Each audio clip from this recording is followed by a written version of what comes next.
ഇന്ന് തന്നെ ഡൗൺലോഡ് ചെയ്യൂ. കാണൂ നിങ്ങളുടെ ഫേവറേറ്റ് ഷോസ്. 3-4 ദിവസം മുമ്പ് തന്റെ കുറെ കവിതകൾ എനിക്ക് പോസ്റ്റലായിട്ട് വന്നു. കൂടെ ഒരു കത്തും. ആ കത്ത് ഹരിയുടെ ഒരു ആരാധികയുടെയാണ്. ആ കവിതകൾ പ്രസിദ്ധീകരിക്കണമെന്നായിരുന്നു ആരാധികയുടെ ആവശ്യം. കുടുംബത്തൊരു കാര്യം നടക്കുമ്പോ അതൊന്നും എന്നെ ബാധിക്കുന്നില്ലെന്നും പറഞ്ഞ് കേറിക്കിടന്ന് ഉറങ്ങാനൊന്നും എന്നെ കൊണ്ട് പറ്റില്ല. താൻ ഈ കണക്ക് വെച്ചുള്ള സംസാരവും നിർത്താവോ? 2-3 ദിവസമായിട്ട് തന്റെ സംസാരം അത്ര ശരിയല്ല. അമ്മയ്ക്ക് വിഷമം തോന്നിയാലും കുഴപ്പമില്ല. എന്റെ കല്യാണം കഴിഞ്ഞ ഉടനെ അമ്മയ്ക്ക് ചെറിയൊരു ചേഞ്ച് ഉണ്ട്. വേറൊന്നുമല്ല, അമ്മ പെട്ടെന്ന് അമ്മായിമ്മയുടെ സ്റ്റാൻഡിലാണ് സംസാരിക്കുന്നത്. നമ്മുടെ വീട്ടിലത് വേണ്ട അമ്മേ. മാറ്റം നിനക്കുണ്ട്. ഇതുവരെ നീ എന്നെ വിമർശിക്കാറുണ്ടായിരുന്നില്ലല്ലോ. ഇപ്പോ നല്ലവരെ കണ്ടുകൊണ്ടാവും എന്നോട് ഇങ്ങനെയൊക്കെ പറയാൻ തോന്നുന്നേ. ഇത് വെറും ഒരു കോംപ്ലക്സ് ആമേ. നമ്മുടെ സമൂഹത്തിൽ ഒരുപാട് പേർക്കുണ്ടാവുന്ന ഒരു കോംപ്ലക്സ്. മകൻ വിവാഹം കഴിക്കുമ്പോ അവന്റെ ശ്രദ്ധയും മറ്റും മാറിപ്പോകുന്നുണ്ടോന്ന് ഒരമ്മയുടെ ആദി.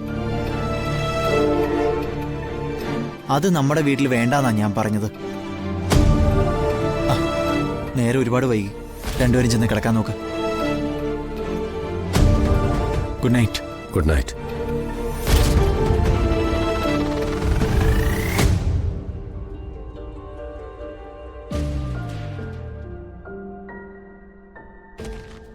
താൻ കിടക്കുന്നില്ലേ?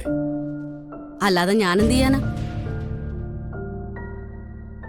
അവന്റെ ഭാഷയൊക്കെ മാറുന്നുണ്ട്. ഒന്ന് പറഞ്ഞ് മനസ്സിലാക്കിയാ നല്ലതാ. ഞാൻ പറഞ്ഞില്ലെന്ന് വേണ്ട.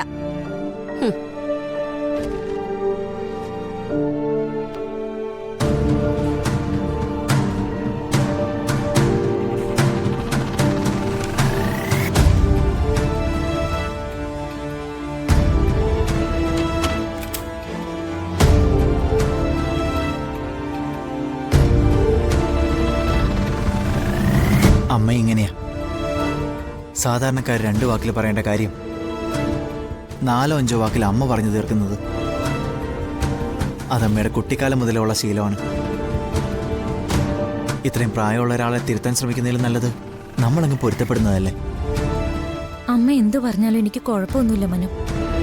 പക്ഷെ എന്തോ അടുക്കാൻ പറ്റാത്ത പോലെ. എന്റെ പേടി കൊണ്ടായിരിക്കും.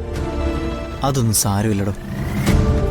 അതങ്ങ് താൻ മനസ്സറിഞ്ഞ് സ്നേഹിച്ചാൽ സുജാത അമ്മയെ പോലെ എൻ്റെ അമ്മയെ ആകും. അതിന് കുറച്ച് നാളെടുത്തോട്ടെ. Be happy.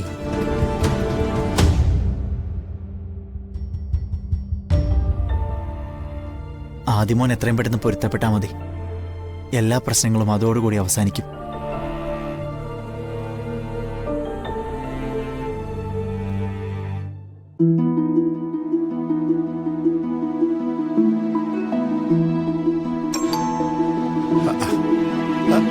ഹരി, ഇവനിതെവിടെ പോയി കിടക്കാൻ? ആരീ നേരത്ത്?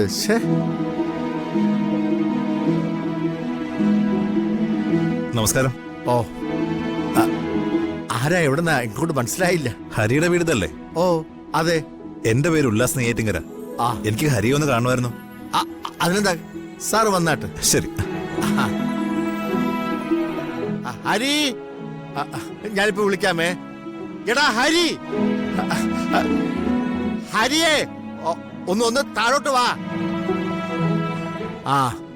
ദാ വരുന്നുണ്ട്.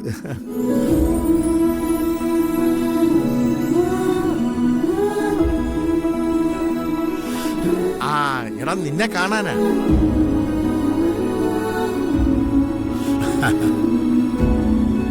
ഹലോ ഹരി, എന്റെ പേര് ഉല്ലാസ് നെയ്യാറ്റിങ്കര.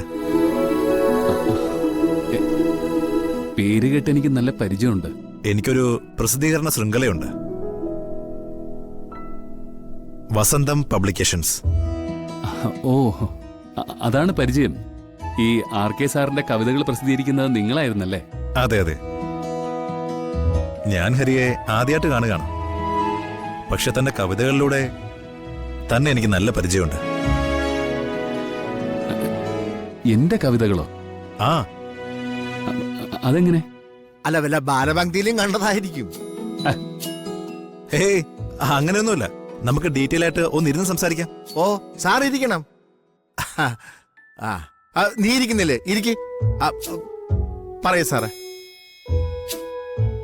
3-4 ദിവസം മുമ്പ് തന്റെ കുറെ കവിതകൾ എനിക്ക് പോസ്റ്റലായിട്ട് വന്നു. ആ കൂടെ ഒരു കത്തും. ആ കത്ത് ഹരിയുടെ ഒരു ആരാധികയുടെയാണ്. ആ കവിതകൾ പ്രസിദ്ധീകരിക്കണമെന്നായിരുന്നു ആരാധികയുടെ ആവശ്യം. അല്ല അത്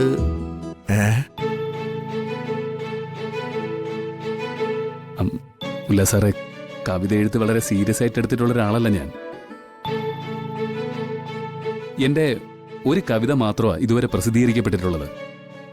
പിന്നെ ഞാൻ ഇടയ്ക്കിടയ്ക്ക് ചിലതൊക്കെ കുത്തിക്കുറിക്കാറുണ്ട്. അതൊക്കെ എനിക്കറിയാം. കത്ത് വളരെ വിശാലമായിരുന്നു. അതില് ഡീറ്റെയിൽസ് ഒക്കെ ഉണ്ട്. ഈ ലോകം തന്നെ അറിയണമെന്ന് അയാൾ ആഗ്രഹിക്കുന്നില്ല. പക്ഷേ അദ്ദേഹത്തിന്റെ കഴിവുകള് പുറം ലോകം അറിഞ്ഞേ പറ്റൂ എന്നാണ് ആരാധികയുടെ വാശി.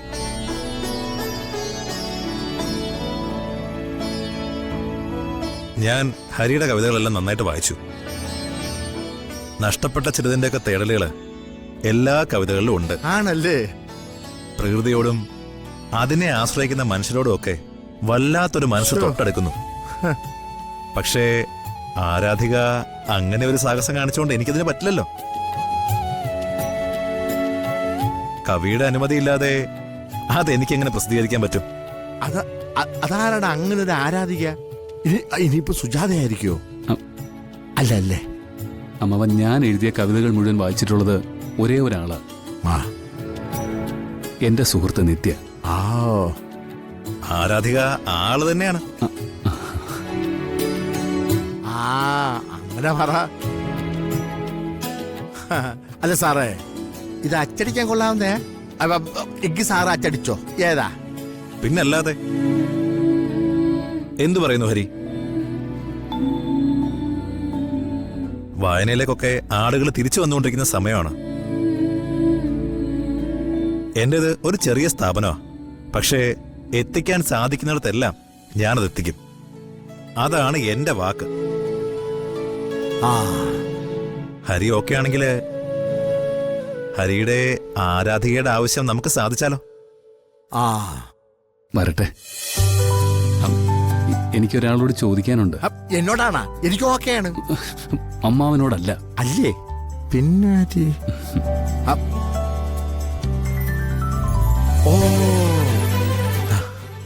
ഈ പറയുന്ന ആളെ എനിക്ക് അറിയാവുന്നതാ. നമ്മുടെ വീടിന്റെ താഴെ താമസിക്കുന്ന ആളാ. ഓ, അത് ശരി. ഞാൻ പറഞ്ഞു ഒന്നും പറയണ്ട. രണ്ടുപേരും നല്ല അടുപ്പവാ. അതും നമ്മുടെ കൊച്ചു തന്നെയാ. അപ്പോ കൈമാറിയ പ്രണയലേഖനങ്ങളാണ് ആരാധികയുടെ സ്വത്തല്ലേ? അതൊന്നും എനിക്ക് അറിഞ്ഞൂടാ.